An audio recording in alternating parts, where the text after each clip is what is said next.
Olá, bom dia, quarto ano. Vamos para a nossa aula remota de História, tá? Vocês vão abrir na página 21, onde tem a parte do E por Falar Nisso, e vai falar do trabalho escravo nos dias de hoje. Infelizmente, ainda hoje, tá? Alguns lugares ainda existem trabalhos escravos. Não igual ao passado, tá? Com severos castigos e tudo mais, mas pessoas que trabalham sem nenhuma remuneração, apenas para ter um lugar para dormir e um lugar para comer. E muitas vezes ainda, esses trabalhos escravos nos dias atuais, ainda são em situações precárias, tá? Infelizmente. Apesar de o fim da escravidão ter ocorrido há tanto tempo, hoje em dia existem pessoas que são forçadas a trabalhar sem receber qualquer tipo de remuneração ou benefício. Isso reflete diretamente na qualidade de vida delas, pois são submetidas a condições de trabalho degradantes para o ser humano e não conseguem ter acesso mínimo à saúde, educação, lazer, etc. Segundo o artigo 149 do Código Penal Brasileiro, o trabalho escravo é proibido sob pena de prisão e multa para aqueles que o utilizam. Ainda é comum a gente assistir repórteres e ver que conseguiram resgatar alguns trabalhadores que estavam trabalhando de forma escrava, tá? Principalmente em garimpos, em extração de madeira, onde mais tem essa parte dos trabalhos que as pessoas trabalham só para ter um lugar para morar e a comida. O artigo 149 diz: reduzir alguém à condição análoga à de escravo, quer submetendo a trabalho forçado ou a jornada exaustiva, quer sujeitando a condições degradantes de trabalho, quer restringindo por qualquer meio sua locomoção em razão de dívida contraída com o empregador. O preposto é pena, reclusão de 2 a 8 anos e multa, além de pena correspondente à violência. Aí aqui no primeiro quesito, vocês vão dizer o papel do governo no combate ao trabalho escravo, tá? E de antemão eu digo a vocês que o governo ele está sempre procurando, né, punir esses empresários, esses donos de estabelecimento que mantêm pessoas trabalhando sem salário. Então a fiscalização está aí, não é à toa. E se alguém conhece algum local que está com trabalhadores mantendo-se trabalho escravo sem receber a sua remuneração, pode denunciar. Página 22, exercitando. Otávio encontrou um jogo para celular que tinha um quiz sobre história do Brasil. Para ganhar a pontuação máxima, ele só precisava acertar mais uma questão. Vamos ajudá-lo? Complete a afirmação abaixo, assinalando a opção correta. O evento que levou Dom Pedro de Alcântara a declarar a independência do Brasil está relacionado a... O que foi que levou ele a declarar a independência do Brasil? Revoltas de escravizados no Brasil? Não foi. Pressões das elites econômicas e políticas do país? Essa aí, né? Segundo quesito. A escravidão não acabou de uma vez no Brasil. Algumas leis foram feitas como forma de amenizar a situação, mas não resolvia. Complete as frases com o nome das leis correspondentes. Lembrando, vejam, a lei do sexagenário, ele dava direito a todos os escravos maiores de 65 anos se tornarem livres, tá? A lei do ventre livre, o que é que queria dizer isso? A partir do ano de 1850, as crianças que eram nascidas de mães escravas, elas eram livres. A Lei Áurea foi a lei que libertou todos os escravos, certo? Aí agora vamos completar. Letra A. A Lei dos libertava todos os escravizados que completassem 65 anos de idade. Então, essa lei aí é o lei do sexagenário. B. Toda criança filha de escravizados, nascida a partir da assinatura da lei do ventre livre, né? Já nascia livre. C. A lei decretava que todos os escravizados estavam livres a partir de 13 de maio de 1888. Essa lei aí é a Lei Áurea, né? D. Dificilmente algum escravizado chegava aos 65 anos. Por isso, qual é a lei que dava? Liberdade aos idosos de 65 anos. Sexagenário. Não solucionava o problema da escravidão. A criança precisava dos cuidados dos pais, por isso a lei do ventre livre não fazia muito sentido. F. A principal crítica dos abolicionistas à Lei Áurea era o fato de ela não prever a ajuda do governo para os negros começarem uma vida nova.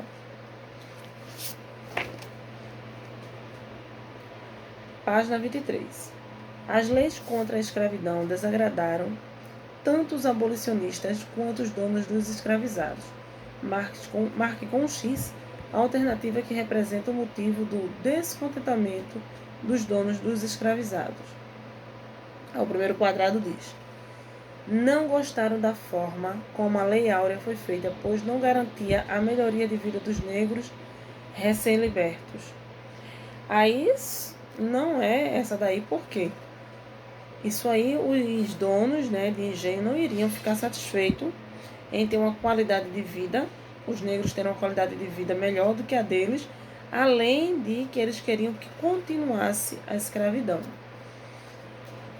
Segundo quadrado, não gostaram da Lei Áurea porque ela libertava os escravizados e garantia que teriam emprego. Não, a Lei Áurea não garantiu nada de emprego, só libertou os escravos, tá? Não gostaram da Lei Áurea porque ela libertava os escravos e não oferecia nenhuma indenização para os fazendeiros. É essa aí. Os fazendeiros ficaram chateados quando houve a abolição da escravidão e eles queriam que o governo pagasse uma indenização para os donos de engenho, já que eles traziam os escravos da África e isso custava para ele. Só que o governo não deu nenhuma indenização para eles, tá? Quarto, observe a imagem a seguir. Aí tem um homem, né, fazendo um cesto. Após a Lei Áurea, muitos negros buscaram, no trabalho informal, maneira de sobreviver. Por que eles tiveram de fazer essa escolha? Depois que foi assinada a Lei Áurea, tá, o governo não deu nenhum respaldo para que os negros tivessem trabalho. Então, eles tinham que se virar com o que eles podiam fazer para poder ter pelo menos um mínimo, que era um lugar para morar e a comida. Por isso, tá, que eles fizeram essa escolha. Quinto, a lei de terras, promulgada em 1850, exigia posse de terras por meio de compra e da necessidade de documento que comprovassem essa transação. Em sua opinião, qual motivo levou à existência dessa lei? Página 24, os novos habitantes do Brasil. O avô de Otávio continuou a contar para os netos outras mudanças que ocorreram no Brasil do século XIX. Ele lhes mostrou outra imagem que estava no livro de história que tinha em mãos. O que é esse trem? O que esse trem tem a ver com o Brasil? Essa imagem tem relação com o fim da escravidão e eu vou explicar para vocês. E essas pessoas, de onde elas vêm? Então vejam bem, isso aí ela está retratando a chegada dos primeiros imigrantes no Brasil, onde depois que houve a abolição da escravatura, os donos de fazenda precisavam ter mão de obra para poder colher o café principalmente. Como não tinha mais os escravos, eles foram buscar por pessoas em outros países, os imigrantes, tá? E esses imigrantes trabalhavam aqui no Brasil em situações precárias, muitas vezes, contraíram uma dívida enorme com os donos da fazenda e eles nunca tinham condições de comprar uma casa ou sair do emprego da fazenda. Raro eram os imigrantes, tá, que conseguiam sair desse trabalho tão cansativo. E os imigrantes que chegaram até o Brasil, que tiveram algumas condições lá, venderam suas terras, suas casas e vieram para o Brasil, esses primeiros imigrantes, tá, que tinham o melhor poder aquisitivo, eles foram trabalhar no comércio por conta própria. Então, esses imigrantes tinham uma situação diferenciada dos que iam para trabalhar no campo. Os que foram trabalhar no campo, nas fazendas, eles eram uma espécie de pessoas praticamente escravizadas, porque eles não tinham como sair de lá até pagar a dívida, porque até para buscar ele em outros países, os donos da fazenda falavam que a busca deles era muito cara, e eles, quando chegassem aqui, em suaves prestações, né, que não foi, eles teriam que pagar essa viagem. Muitas vezes, o dinheiro dele mal dava para comer quando eles terminavam o trabalho. O avô Orlando explicou que a fotografia mostra o desembarque de estrangeiros que vieram ao Brasil para trabalhar e começaram uma nova vida no final do século XIX. Primeiro, o que você imagina que os estrangeiros esperavam encontrar quando desembarcaram no Brasil? Vejam bem, todas as pessoas que vieram para o Brasil que vieram para o Brasil, eles vinham em busca de melhorias, porque muitas vezes os países que eles viviam lá estavam ou em guerra ou estavam numa pobreza total. Eles vinham para o Brasil em busca de uma melhoria de vida, certo? Segundo, sair de seu lugar de origem não é algo fácil até hoje. Quais sentimentos, na sua opinião, essas pessoas que vieram para o Brasil tiveram na época? Por quê? Um dos sentimentos é a saudade, né, gente? A saudade de ter deixado sua terra, muitas vezes parentes, né? Outro sentimento pode ser também a alegria de chegar em uma nova terra, construir sua casa, construir uma nova história, entre outros que vocês poderão citar. Terceiro, uma resposta pessoal. Você conhece alguém cujos familiares tenham se mudado de um lugar para o outro, ou a pessoa tenha vindo de um outro país? Se sim, qual a finalidade que essas pessoas vieram? Página 25. Agora sim nós vamos para a chegada de imigrantes ao Brasil no século XIX. O senhor Orlando contou a Otávio e a Dulce que o século XIX trouxe muitas mudanças para o Brasil, para os brasileiros, entre elas a vinda de imigrantes para o Brasil, especialmente a partir de 1850. A abolição da escravidão no Brasil e a imigração europeia do século XIX são dois movimentos históricos que relacionam profundamente. Vocês querem conhecer essa relação? Sim. Vamos lá, vamos conhecer? Quarto quesito. Na sua opinião, qual seria a relação existente entre o fim da escravidão no Brasil e a vinda dos imigrantes no país? Por que vocês acham que acabou a escravidão e os primeiros imigrantes vieram? A relação aí é porque, depois do fim da escravidão, os imigrantes vinham para ocupar o lugar dos negros, né? Para trabalhar nas lavouras. Na época em que foram aprovadas as primeiras leis contra o tráfico negreiro, o Brasil se tornava um grande produtor de café, sobretudo na região sudeste.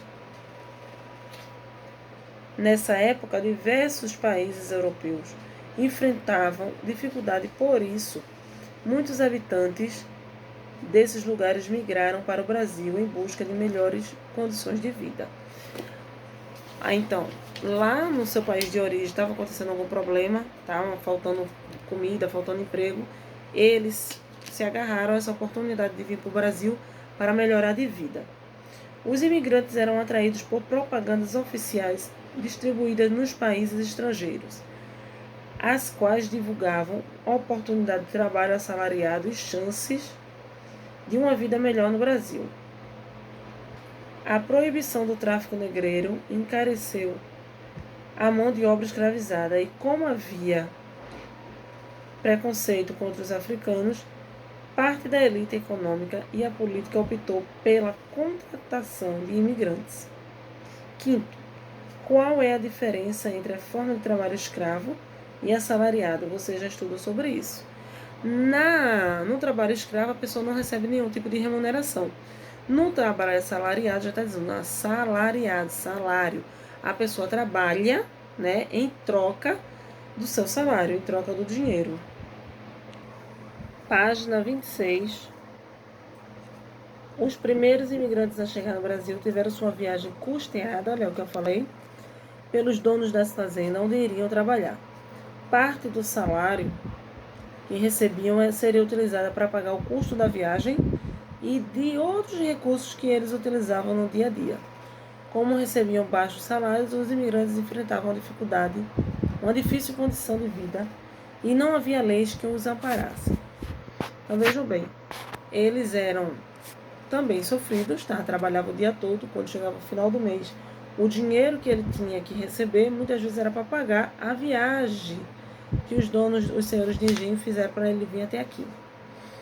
As principais nacionalidades de imigrantes que chegaram ao Brasil entre o final do século XIX e início do século XX eram originárias da Europa e da Ásia.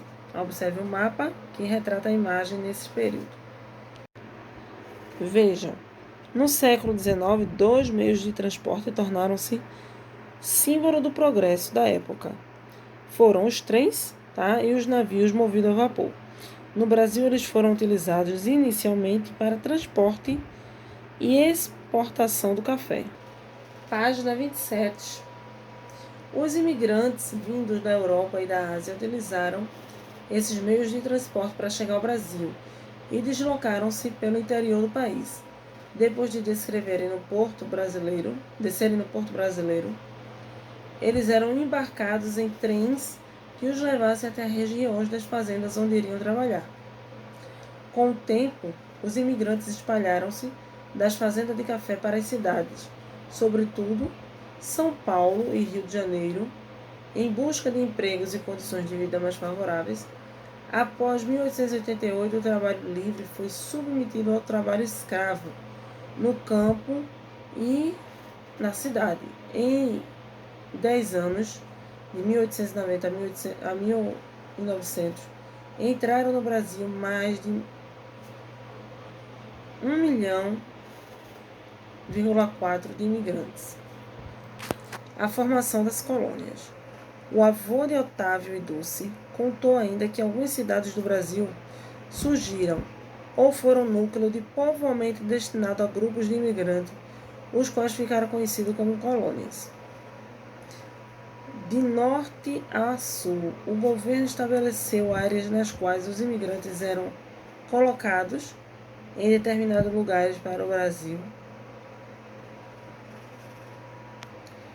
lugares para colonizar aquelas terras e ali desenvolver atividades agrícolas. Em muitas dessas colônias, o modo de vida era levado conforme os costumes tradicionais de cada povo.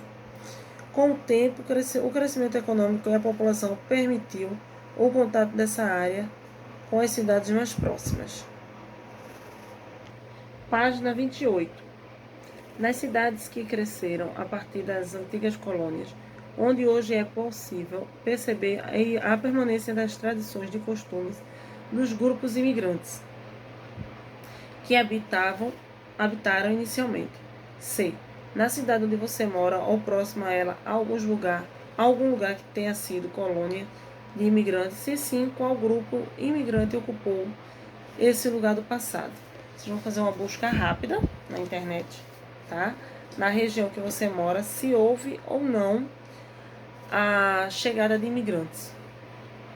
Otávio e Dulce ficaram muito interessados nas histórias que o avô lhes contou, e na volta para casa decidiram que continuariam pesquisando sobre a história dos imigrantes em cada cidade do país, discutindo o presente. Ao longo da conversa com os netos, o senhor Orlando mostrou-lhe uma tabela com alguns números que revelavam a entrada dos imigrantes no Brasil entre os séculos XIX e XX. Dá uma olhadinha nessa tabela.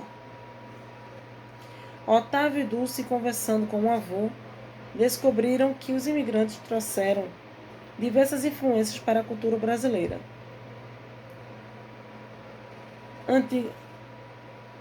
Animados com o assunto, pediram ao senhor Orlando uma folha para que pudessem elaborar um cartaz mostrando imagens de elementos culturais desses povos no Brasil.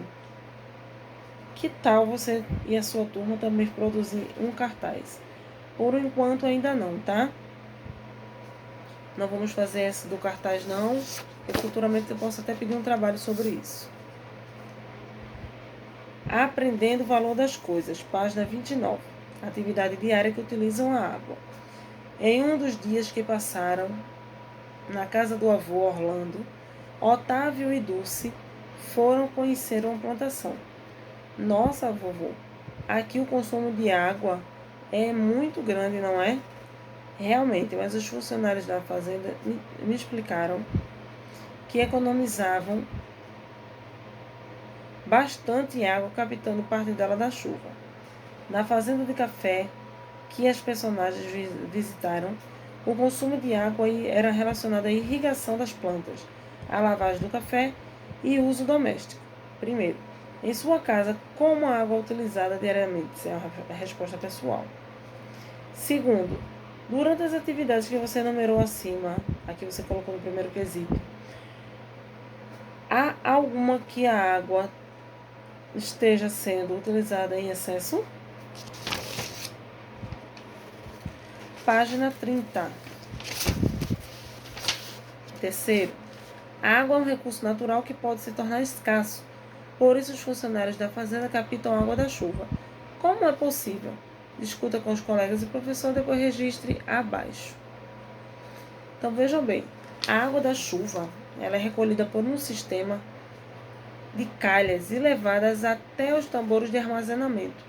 Então, não é pegar a água da chuva simplesmente. A água da chuva ela é tratada em um sistema.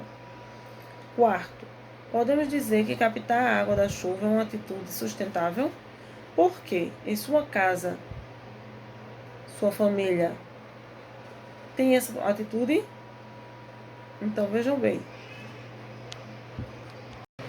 Terceiro, página 30.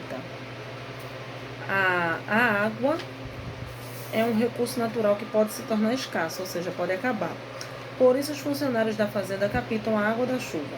Como isso é possível? Discuta com os seus colegas e professor, depois registre sua resposta. Vejam bem. A água ela passa por um sistema, de calha, e dessa calha é colocada no telhado. Essa água ela vai cair nos tambores e ali depois vai para uma estação de tratamento, tá?